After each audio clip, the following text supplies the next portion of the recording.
आज हम डिस्कस करेंगे रूल नंबर 10। यहाँ पे बताया हुआ है कि अगर किस सेंटेंस में वर्ड एंग्री यूज़ होगा तो उसके साथ कौन सी प्रेपोजिशन यूज़ होगी। प्रेपोजिशन हमेशा डिपेंड करेगी समथिंग और समवन पर। अगर सेंटेंस में समथिंग है मतलब कि किसी नॉन लिविंग थिंग की बात हो रही है तो उस केस में एंग्री के साथ हम जो प्रेपोजिशन यूज़ करेंगे वो एट यूज़ करेंगे। इसी तरह अगर समवन किसी सेंटेंस में यूज़ हुआ मतलब अगर किसी लिविंग थिंग्स की बात हो रही है तो उस केस में हम लोग एंग्री के साथ जो प्रेपोजिशन यूज़ करेंगे वो विद यूज़ करेंगे। क्लियर। अब ही वॉज एंग्री विद हर, इस केस में अगर मैं देखूं तो एंग्री का वर्ड लगा है इस सेंटेंस में, ठीक है, इसके साथ विद लगा हुआ है और आगे हर लगा हुआ है। अगर मैं हर देखूं तो हर एक लड़की के बारे में बात हो रही है मतलब कि एक लिविंग थिंग है, ठीक है। तो हमने फॉर्मूला क्या पढ़ा था कि समवन मतलब कि जब एक लिविंग थिंग की बात होगी तो उससे पहले अगर एंग्री का वर्ड यूज हुआ तो प्रेपोजिशन कौन सी यूज होगी उसके साथ विद। अगर हम देखें तो यहाँ पर क्या लिखा हुआ है, एंग्री विद और हर मतलब लिविंग, बिल्कुल ठीक यहाँ पर है, यहाँ पे विद ही यूज होनी थी। अगर मैं नेक्स्ट एग्जांपल देखूँ, he was angry at the weather, ठीक है, मतलब कि यहाँ पे जो वेदर है ये नॉन लिविंग है, ठीक है। इसका मतलब है अगर इस सेंटेंस में एंग्री का वर्ड यूज होगा तो उसके साथ जो प्रेपोजिशन यूज होगी वो कौन सी होगी, एट होगी। तो ये एंग्री का वर्ड यूज हो रहा है, प्रेपोजिशन एट यूज हो रही है और वेदर क्या है जो नॉन लिविंग है, समथिंग है, दैट्स वाई यहाँ पर प्रेपोजिशन एट यूज होगी। क्लियर हो गया,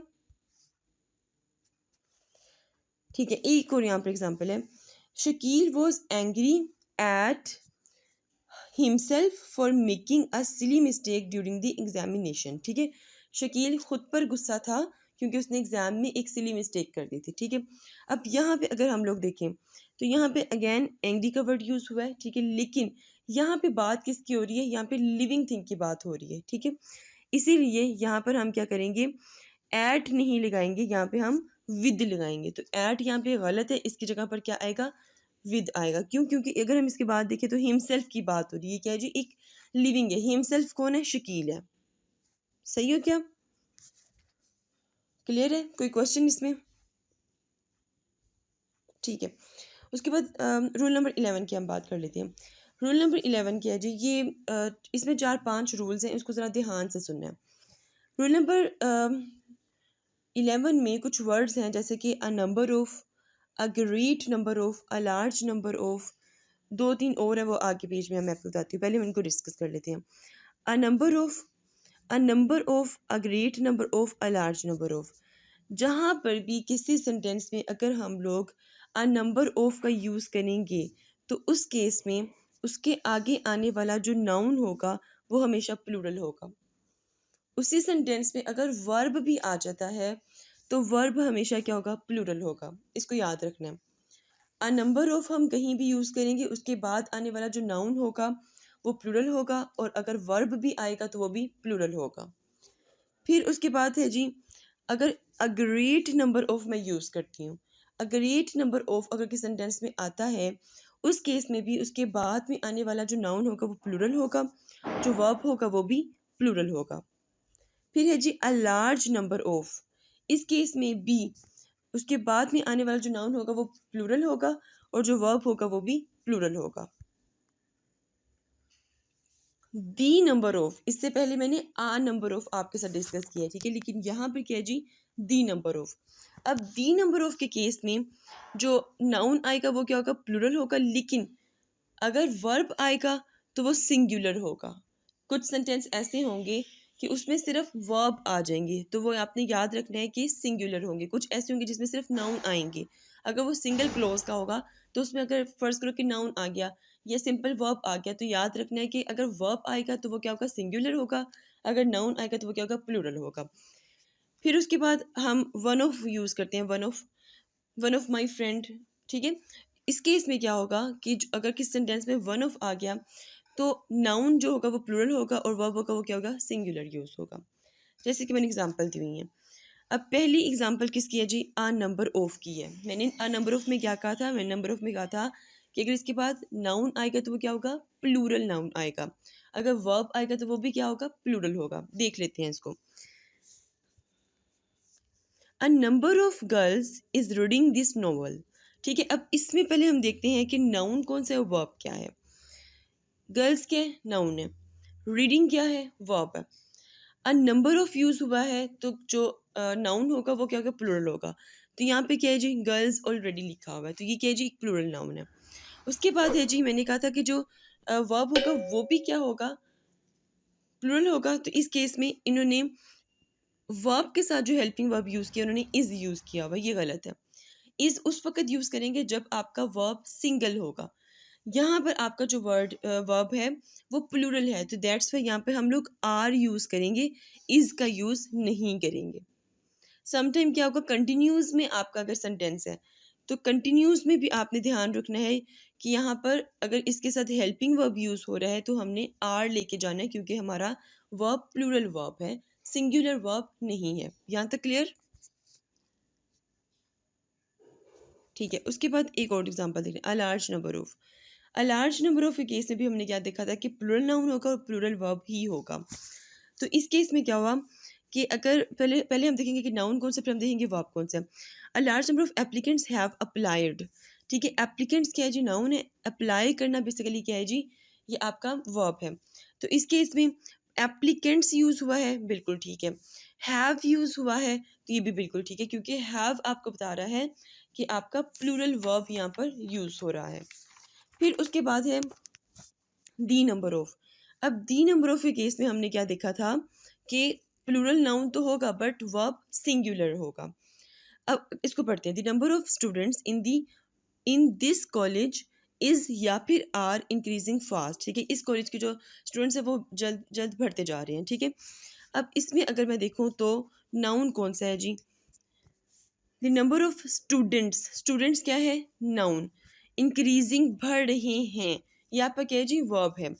अब इस केस में अगर मैं देखूं तो नाउन स्टूडेंट्स लगा हुआ है, ये आपका प्लूरल नाउन है। ठीक है, और मैंने कहा था कि दी नंबर ऑफ केस में जो आपका वर्ब होगा वो क्या होगा, वो सिंगुलर रहेगा। ठीक है, तो यहाँ पे इज आएगा, आर नहीं आएगा। फिर उसके बाद नेक्स्ट एग्जांपल देख लेते हैं, one of my sisters are typist. ठीक है, मतलब फर्ज करो कि मेरी 5-6 बहनें हैं, उनमें से एक जो सी है वो क्या है, टाइपिस्ट है। ठीक है, टाइप करती है। तो इस केस में वन ऑफ के केस में अगेन नाउन प्लूरल लेकिन वर्ब सिंगुलर। इसमें क्या है जी, one of my sisters, sister क्या है जी, बेसिकली आपका एक नाउन है। आर टाइपिस्ट, टाइपिस्ट ये एक काम है, तो ये आपका क्या वर्ब है। तो सिस्टर्स लिखा हुआ है तो मतलब प्लूरल नाउन है, ये ठीक है।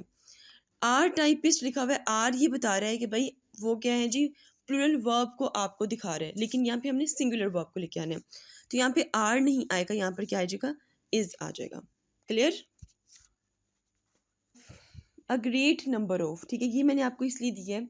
समटाइम ये जो अ ग्रेट नंबर ऑफ या अ लार्ज नंबर ऑफ या दी नंबर ऑफ, ठीक है, ये समटाइम सेंटेंस के स्टार्ट में नहीं आते, सेंटेंस के मिड में भी हमें यूज़ करने पड़ जाते हैं, तो आपने कंफ्यूज नहीं होना। एक एग्जांपल मैंने आपको यहाँ पर दे दी है, there are a great number of agreements here. ठीक है, अब देखो मैंने आपको कहा था कि कुछ सेंटेंसेस में सिर्फ आपको हो सकता है नाउन दिया हो, सिर्फ आपको वर्ब दिया हो, तो ये मैंने आपको वो चीज़ दिखानी थी। अगर आप लोग यहाँ पर देखें तो इस सेंटेंस में सिर्फ और सिर्फ आपको नाउन दिया हुआ है। ठीक है, जैसे एग्रीमेंट्स, ठीक है, एग्रीमेंट्स रिटन फॉर्म में भी हो सकते हैं आपके एग्रीमेंट्स। ठीक है, तो a great number of agreements here, मतलब इसके बाद सिर्फ क्या दिया हुआ है, आपको नाउन दिया हुआ है। तो नाउन आपका क्या होगा, इस केस में आपका जो नाउन है वो क्या होना चाहिए, प्लूरल नाउन होना चाहिए। तो एग्रीमेंट्स ऑलरेडी लिखा हुआ है, ये बिल्कुल ठीक है। ठीक है, अब इसके बाद हम दूसरी चीज़ क्या देखनी थी, वर्ब देखनी थी। वर्ब है ही नहीं इस सेंटेंस में, तो हमें आज सच वो देखने की जरूरत नहीं है, सिंपली। अच्छा, उसके बाद एक और एग्जाम्पल है, one of my friend is gone to Murree for a holiday. ठीक है, अब ये ज़रा आपने मुझे ठीक करके बताना, मैं आपको उस वक्त समझाऊंगी लेकिन पहले आप ज़रा ठीक करेंगे। One of my friend is gone to Murree for a holiday. अब इज गोन की जगह क्या आएगा, हैज़ गोन आएगा, आर गोन आएगा, गोन आएगा, वेयर गोन आएगा। आंसर देने से पहले अपने लॉजिक्स जो से ना वो याद रखना कि भाई इसमें जो भी आएगा वो क्यों आएगा।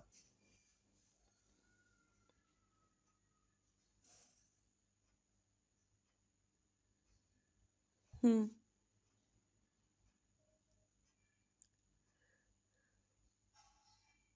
ठीक है। अच्छा, हैज़ गोन क्यों आएगा, इसको जरा एक्सप्लेन करें।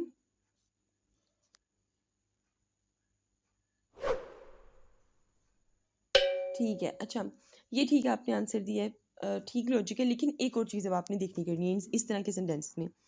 आपने सबसे पहले ये देखना है कि जो भी सेंटेंस है वो एक्टिव है या पैसिव है। ये आपने याद रखना है, ठीक है? एक्टिव है या पैसिव है। अगर मैं देखूँ, one of my friend is gone to Murree for a holiday, ठीक है? अब देखो, जो पैसिव होती है उसमें third form of verb use होती है। अब पैसिव और एक्टिव जोन से है उसको हम किस तरह अंडरस्टैंड करेंगे वो मैं आपको बता देती हूँ। देखिए यहाँ पे लिखा हुआ जी एक नोट लिखा हुआ है कि जब भी हम लोग कंटिन्यूस वाले हेल्पिंग वर्ब यूज़ करते हैं, जैसे कि इज़, एम, आर, वॉज, वर, ठीक है? तो इस केस में हम लोग जो वर्ब यूज़ करेंगे वो क्या होगा, वर्ब की फर्स्ट फॉर्म यूज़ करेंगे और उसके साथ आईएनजी लगा देंगे, ठीक है?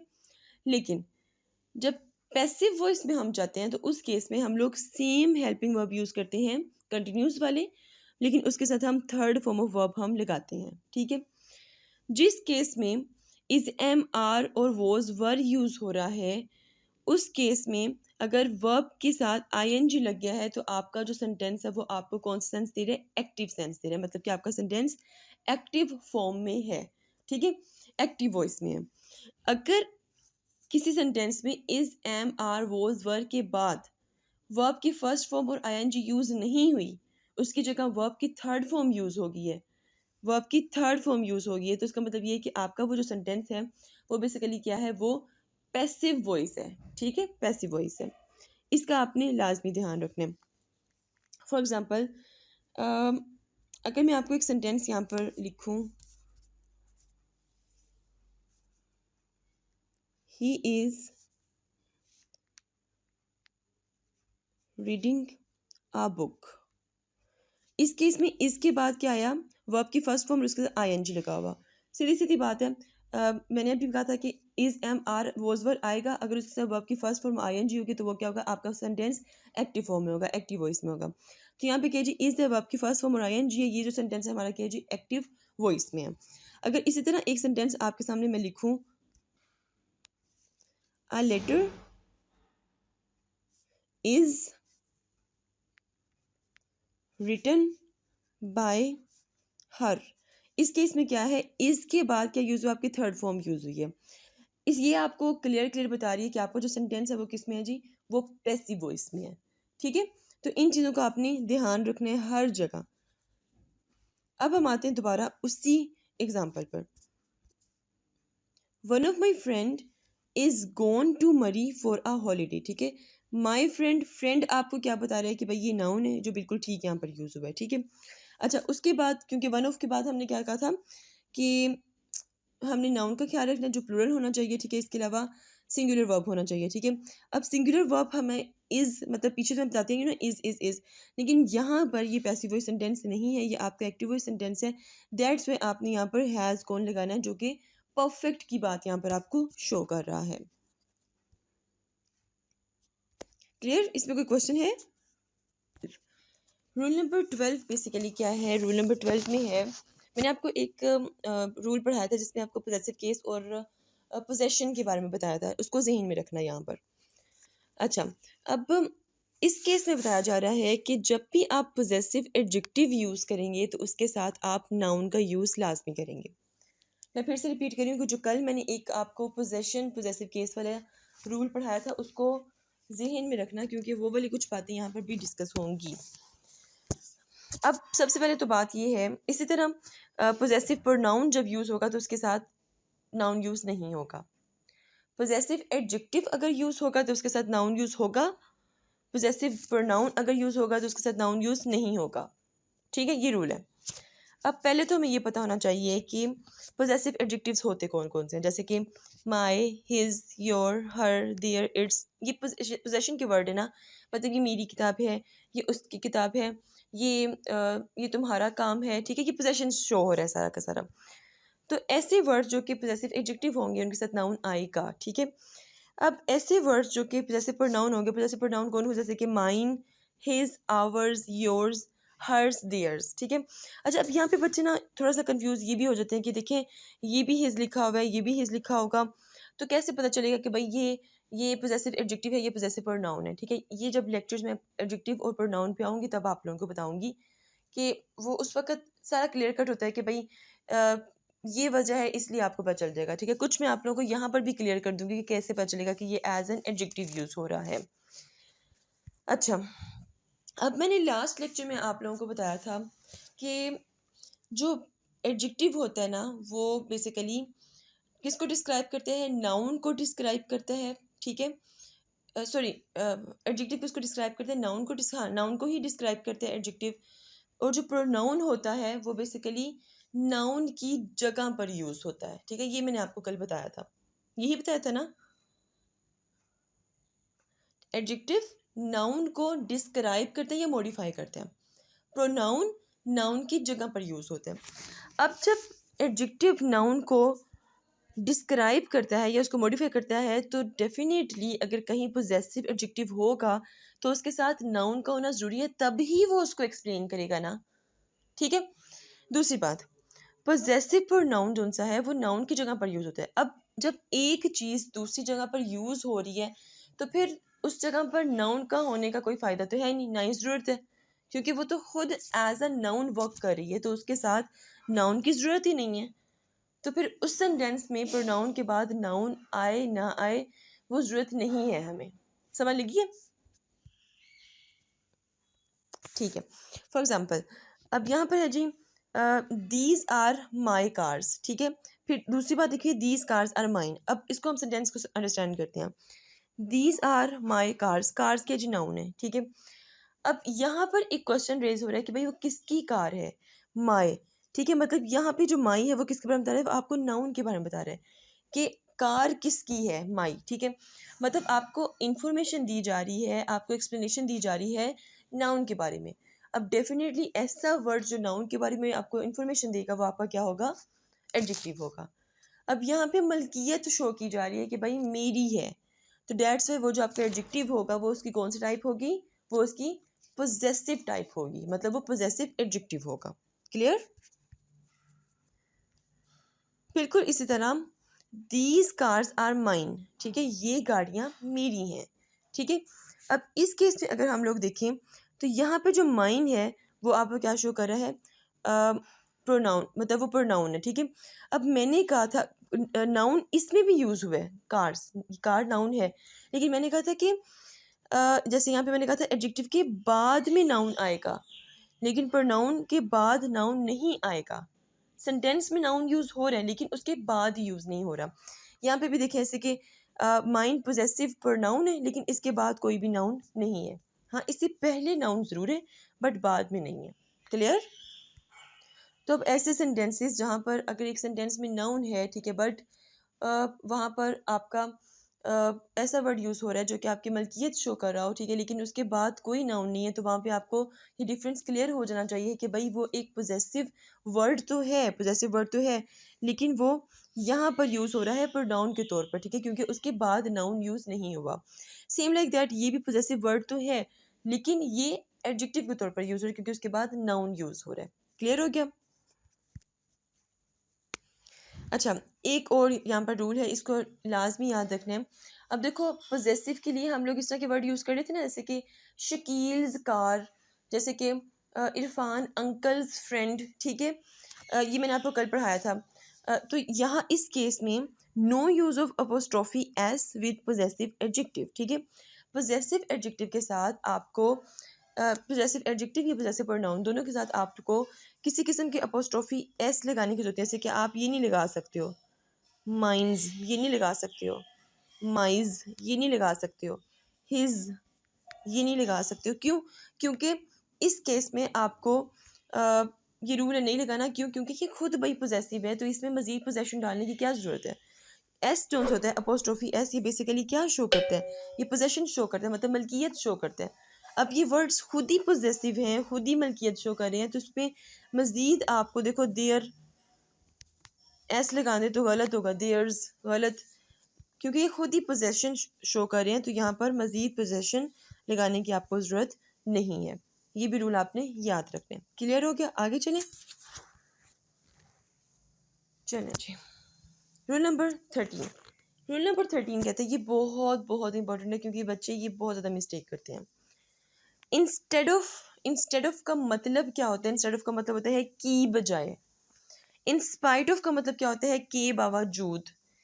ये जो मीनिंग होती है ना इन वर्ड्स के, ये आपको लाजमी होने चाहिए। ये मैं आपसे किसी भी टाइम पूछना, मैं कभी कभी आपका सरप्राइज टेस्ट भी लिया करूँगी, होगी क्लास, बट उसमें मैं आपका सरप्राइज टेस्ट ले लूँगी कि भाई आज आपकी क्लास में टेस्ट होगा, जितने भी रूल्स हमने पढ़ लिए, जो भी पढ़ लिया ग्रामर का, वो आपका टेस्ट है आज, इसको याद रखना। तो इसलिए फ्यूचर जितने भी रूल्स होंगे उनको रिकॉल करते रहो, रिकॉल करते रहो।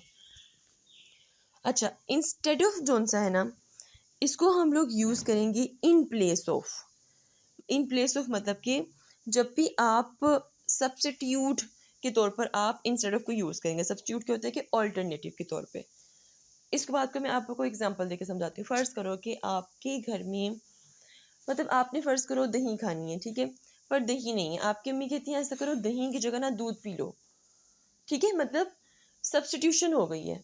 दही की जगह पर ऑल्टरनेटिव क्या आया, दूध आ गया, ठीक है। बिल्कुल इस तरह फ़र्ज़ करो कि आपने ब्लैक ड्रेस पहनना है, आपका दिल करे ब्लैक ड्रेस पहनने को, लेकिन ब्लैक नहीं है, आपके पास ब्राउन है, ठीक है। तो आपका फ्रेंड कहते हैं भाई ऐसा करो कि ब्लैक की जगह पर ना ब्राउन पहन लो, ठीक है। तो ये क्या हो रहा है, ये इंस्टेड ऑफ है, मतलब उसकी बजाय वो पहन लो, ठीक है, उसकी बजाय वो पहन लो या उसकी बजाय वो यूज़ कर लो। ये एक सब्स्टिट्यूशन हो रही है, ये एक अल्टरनेटिव है, ठीक है। अच्छा, ये समझ आ गया इंस्टेड ऑफ। फिर इन स्पाइट ऑफ समझाती हूँ, ठीक है। अब इन स्पाइट ऑफ पढ़ते हैं। इन स्पाइट ऑफ मतलब के बावजूद, मतलब डिस्पाइट, कंट्रास्ट, ठीक है, मतलब कि ऑपोजिट स्टेटमेंट इसमें आपको मिलेगी, कॉन्ट्रडिक्शन मिलेगा। मतलब कि देखो, जैसे कि मैं एक एग्जांपल है, उसने बहुत ज़्यादा मेहनत की लेकिन वो फेल हो गई, ठीक है। अब इस केस में क्या है जी, मेहनत तो करिए, मेहनत करने का नतीजा तो यही होना चाहिए, वो कामयाब होना चाहिए, लेकिन वो फेल हो गई, ऑपोजिट हो गया, ठीक है। बारिश बहुत तेज़ हो रही थी, ठीक है, हेवीली रेन, लेकिन वो फिर भी वहाँ पर पहुँच गई, ठीक है। वैसे तो बारिश तेज़ हो रही थी, उसको वो मतलब नहीं पहुँच सकती थी, पॉसिबल नहीं लग रहा था, लेकिन वो पहुँच गई, ठीक है। तो ये उस वक्त यूज़ होगा जब कॉन्ट्रोडिक्टरी स्टेटमेंट्स होंगी, ऑपोजिट कर रही होंगी एक दूसरे को। फॉर एग्जाम्पल से सही समझ आ जाएगा। ही वेंट टू कॉलेज, एक सेकेंड ज़रा,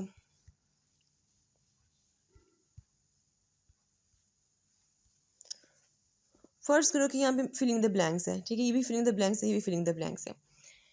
ही went to college dash being ill, ठीक है। He went to college dash hospital. अब देखो इसमें क्या है जी, वो कॉलेज गई, बीइंग इल, बीमार होने के बावजूद। जब मैं उर्दू में इसको एक्सप्लेन कर रही हूँ तो उर्दू खुद आपको बता रही है कि भाई यहाँ पे इंस्टेड ऑफ आएगा, के बावजूद, इंस्टेड ऑफ, मतलब कि यहाँ पे क्या है जी, कुछ सेंटेंस आपको खुद बताएंगे बोल कर कि भाई यहाँ पे इंस्टेड ऑफ यूज़ होगा, ठीक है। अच्छा, फिर है जी he went to college, sorry sorry sorry sorry, in spite of यहाँ पर यूज़ होगा, मतलब बीमार होने के बावजूद, ठीक है। मतलब यहाँ पे एक चीज़ पॉसिबल नहीं लग रही थी कि मतलब बीमार थी, वो नहीं जा सकती थी, ठीक है, लेकिन फिर भी वो गई, इन स्पाइट ऑफ यहाँ पर यूज़ हो गया। फिर है जी ही वेंट टू कॉलेज, वो कॉलेज गई, डैश हॉस्पिटल, ठीक है, हॉस्पिटल की बजाय, मतलब एक की जगह दूसरी चीज़ आ रही है, मतलब वो हॉस्पिटल नहीं गई, उसकी जगह कहाँ चली गई है, कॉलेज चली, मतलब यहाँ पे ऑल्टरनेशन शो होगी आपको, ठीक है। क्लियर हो गया। अच्छा, उसके बाद एक और एग्जांपल देख लेते हैं। In order to succeed in life we need to work instead of wasting time, ठीक है। अगर इसको हम ट्रांसलेट करें, अगर हम अपनी ज़िंदगी में कामयाब होना चाहते हैं तो हमें चाहिए कि हम काम करें, ठीक है, बजाय कि हम टाइम वेस्ट करें, ठीक है। अगैन ऑल्टरनेटिव को शो करें, ठीक है, मतलब कि टाइम वेस्ट करने की बजाय हमें क्या करना चाहिए कि हमें काम करना चाहिए, ठीक है। ऑल्टरनेशन आ रही है, एक चीज़ की बजाय हमें दूसरी चीज़ करनी चाहिए, तो यहाँ पे इंस्टेड ऑफ यूज़ होगा। तो ये बहुत सिंपल है। इतना बस पता होना चाहिए कि भाई एक में कॉन्ट्रोडिक्टरी स्टेटमेंट्स आएंगी, ठीक है, और एक में क्या होगा, आपकी ऑल्टरनेटिव आ जाएगा, ठीक है। बस इसको याद रखना और इसके मीनिंग को ज़हन में रखना। कुछ जगह पर अम, आप जब उर्दू में ट्रांसलेट करते हो, ठीक है, तो उर्दू का तर्जमा जो होता है सेंटेंस का, वो आपको बताते हैं भाई यहाँ पे की बजाय आएगा या फिर की बावजूद आएगा। तो रूल नंबर 13 क्लियर।